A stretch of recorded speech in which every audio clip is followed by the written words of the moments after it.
నమస్తే, welcome to you. నేను మీ రాజేష్. రాజకీయ పార్టీ బలంగా ఉంది అని చెప్పుకోవాలంటే అందరూ చూసే ఒకే ఒక పాయింట్ ఏంటి అంటే ఆ పార్టీకి ఎంత ఓట్ షేర్ ఉంది అనే పాయింట్ స్పష్టంగా గమనిస్తూ ఉంటారు.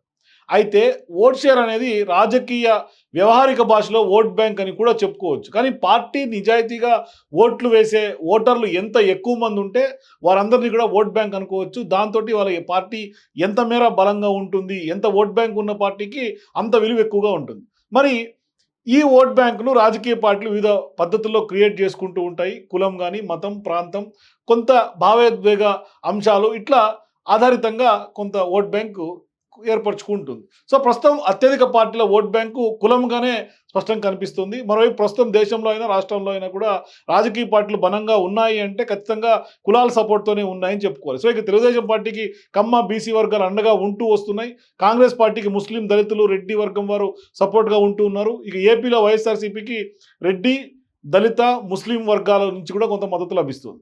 సో, ఇక ఏపీలో జనసేన పార్టీ కీలకంగా మారింది అంటే దానికి కారణం కూడా కాపు వర్గం మద్దతు ఉండబట్టే. అయితే 6% ఓట్లు ఆ పార్టీకి ఉంది. అయితే అదే ఆ పార్టీ ఓట్ బ్యాంకు అందుకే అంత విలువ వచ్చింది. అయితే కేసీఆర్‌కు ఓట్ బ్యాంక్ రాజకీయాల సంగతి తెలియనిదేమీ కాదు, కొత్త కూడా కాదు. అందుకే ఆయన రాజకీయ పార్టీ పెట్టినప్పుడు కొంత కుల బలం చూసుకుంటూ కొంత పరిమితంగా ఉంటామని, అంతే ప్రాంతీయ భావంతోటి అయితే మాత్రం ఏకపక్షంగా విజయాలు వస్తాయని కూడా భావించారు. ప్రజలంతా ఓట్ బ్యాంక్ అవుతారని కూడా అనుకున్నారు. అందుకే ప్రజల్లో కొంత నిగూఢంగా ఉన్నటువంటి తెలంగాణ వాదాన్ని ఎత్తుకున్నారు. ఒడిదుడుకులైనా కూడా ఆయన ముందుకు సాగుతూ వచ్చారు. విజయవంతం చేసుకున్నారు కూడా. అయితే ఎన్నికల్లో ఆయన గెలిచిన తర్వాత ప్రతిసారి కూడా తెలంగాణ సెంటిమెంట్‌ను కొంత ఆయన విజయ రహస్యంగా చెప్పుకోవచ్చు. తెలంగాణ అంటేనే బీఆర్ఎస్ అన్నట్టుగా కూడా రాజకీయం తెలంగాణలో సాగింది. అభ్యర్థి ఎవరనేది కూడా చూసుకోలేదు. కారు గుర్తు ఉంటే చాలు ఖచ్చితంగా పోయి ఓట్లు గుద్దినటువంటి పరిస్థితి. అంటే BRS vote bank Telangana sentiment గుండె నిండా నింపుకున్నటువంటి పరిస్థితే కనిపిస్తుంది. వారిలో సెంటిమెంట్ పెంచేందుకు కేసీఆర్ చేయగలిగిందంతా చేశారు. కేసీఆర్ తెలంగాణ సెంటిమెంట్ ఉన్నటువంటి ప్రజలను ఓట్ బ్యాంక్‌గా మార్చుకొని అనుకున్నటువంటి విజయాలు కూడా సాధించారు. కానీ కులం, మతం లాగా ఈ తెలంగాణ సెంటిమెంట్ శాశ్వతం కాదు. అక్కడే కేసీఆర్ రాజకీయంగా తప్పుడడుగు వేశారు. సో, తెలంగాణ సాధనే లక్ష్యం అనుకున్న తర్వాత, లక్ష్యం ఛేదించిన తర్వాత ఇక సెంటిమెంట్ ఉండదనుకోకపోవడం కొంత అత్యాశ అవుతుంది. అయితే కేసీఆర్ తనదైనటువంటి రాజకీయాలతో 10 ఏళ్ల పాటు అదే సెంటిమెంట్‌ని ఆ పార్టీని నెట్టుకు రాగలిగారు. అయితే ఈ 10 ఏళ్లలో అది తెలంగాణ సెంటిమెంట్‌కు అతీతమైనటువంటి ఓట్ బ్యాంక్‌ను సృష్టించకపోవడంలో కొంత ఫెయిల్ అయ్యారని చెప్పుకోవాలి. ఏ సామాజిక వర్గాన్ని దగ్గర చేసుకోలేకపోయారు కేసీఆర్. దీంతో ఇవాళ సొంత సామాజిక వర్గం చాలా స్వల్పంగా ఉంటుంది తెలంగాణలో, వెలమ సామాజిక వర్గం. సో, ఇక గత అసెంబ్లీ ఎన్నికలను పరిశీలిస్తే ఎస్సీ, ఎస్టీ, బీసీ, రెడ్డి వర్గాలు కూడా కాంగ్రెస్ వైపు నిలిచాయని ఖచ్చితంగా అర్థం చేసుకోవచ్చు. అయితే తెలంగాణ సెంటిమెంట్ లేకపోవడంతో బీఆర్ఎస్ ఘోర పరాజయాన్ని కూడా చవి చూసింది. పెద్ద ఎత్తున ప్రజల్లో వ్యతిరేకత వచ్చింది. రెడ్డి వర్గానికి కేసీఆర్ చాలా ప్రాధాన్యత ఇచ్చే వాళ్ళకి కూడా తెలుస్తోంది. అయినప్పటికీ కూడా క్యాబినెట్లో 6 రెడ్డి మంత్రులు ఉండేవారు.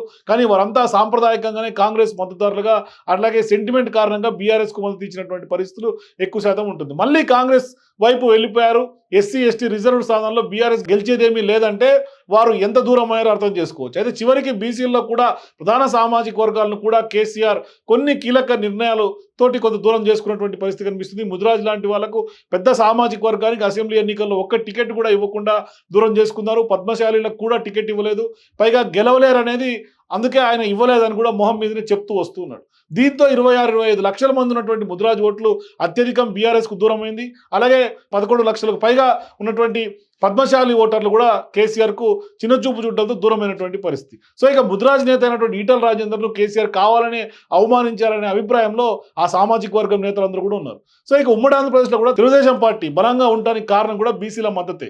అసలు బీసీల ఆ పార్టీకి వెన్నెముక బీసీలుగా చెప్పుకుంటూ ఉంటారు. అయితే విప్లవాత్మక నిర్ణయాలు బీసీ నేతలకు అవకాశాలు కల్పించడం ద్వారా ఆ పార్టీ పూర్తిగా మద్దతుగా ఉండేలా కూడా చూసుకున్నారు. కానీ ఇప్పుడు ఆ పార్టీ ఉనికి లేకపోవడంతో బీసీ వర్గాలు ఇతర పార్టీల వైపు కూడా మళ్ళినటువంటి పరిస్థితి. సో, వీరిని ఆకట్టుకోవడంలో కూడా కేసీఆర్ నిర్లక్ష్యానికి కాంగ్రెస్ అనుకూలంగా మలుచుకుంది ఖచ్చితంగా అని చెప్పాలి. సో, ఇక సామాజిక వర్గాలు బలమైనటువంటి మద్దతుదారులుగా ఉండటం వల్లే 2004, 2009 ఎన్నికల్లో కూడా కాంగ్రెస్ గెలిచింది.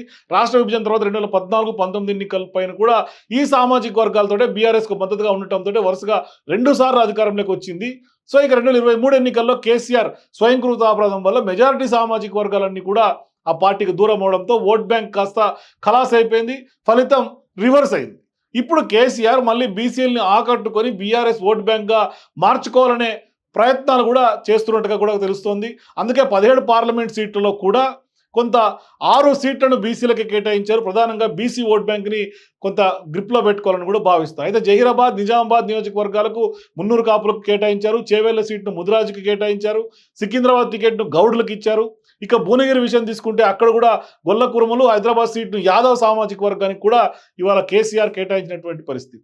అలాగే బీసీ వర్గాలతో ప్రత్యేకంగా సమావేశాలు కూడా నిర్వహించాలనే ఇప్పటికే ఒక వ్యూహాలు కూడా రచిస్తున్నట్టుగా తెలుస్తుంది. మరి ముదిరాజ్ సామాజిక వర్గంలో ఉన్నటువంటి పెద్దలతో భేటీ అవబోతున్నట్టుగా కూడా తెలుస్తుంది. అలాగే ప్రధానంగా ఎవరైతే బీసీ ఓట్ బ్యాంక్ కీలకంగా ఉంటారు, ఏదైతే మున్నూరు కాపులు కానీ యాదవులతో కూడా సమావేశం అయ్యే అవకాశాలు ఉన్నట్టు కూడా చెప్తున్నారు. అయితే దూరమైనటువంటి వర్గాలను దగ్గర చేసుకోవడం అది తేలిక కాదని కూడా చెప్పుకోవచ్చు. మరి సక్సెస్ అయితే మాత్రం ఖచ్చితంగా బీఆర్ఎస్ ఉనికి పై వస్తున్నటువంటి సందేహాలు కొంత పటాపంచలు అయ్యే అవకాశం ఉంది. మొత్తం మీద కేసీఆర్ ఏదైతే సెంటిమెంట్ బేస్ చేసుకుని ఓట్ బ్యాంక్ నిర్మించుకున్నాడో అది ఇవాళ పేకమేడలా కూలిపోయినటువంటి పరిస్థితి. నెక్స్ట్ ఇప్పుడు పీక్కి వెళ్ళినటువంటి బీఆర్ఎస్ జీరోకి పడిపోయింది. మళ్ళీ గ్రౌండ్ జీరో నుంచి మళ్ళీ ఇప్పుడు రీస్టార్ట్ చేయాల్సినటువంటి పరిస్థితులు స్పష్టంగా కనిపిస్తున్నాయి. సో నిజంగానే కేసీఆర్ అనుకున్నటువంటి ఓట్ బ్యాంక్ మరొకసారి ఆయన సొంతమయ్యే అవకాశం ఉందా? మీ రాజకీయ అభిప్రాయాలను కామెంట్ రూపంలో తెలియజేయండి. For more videos please watch #you.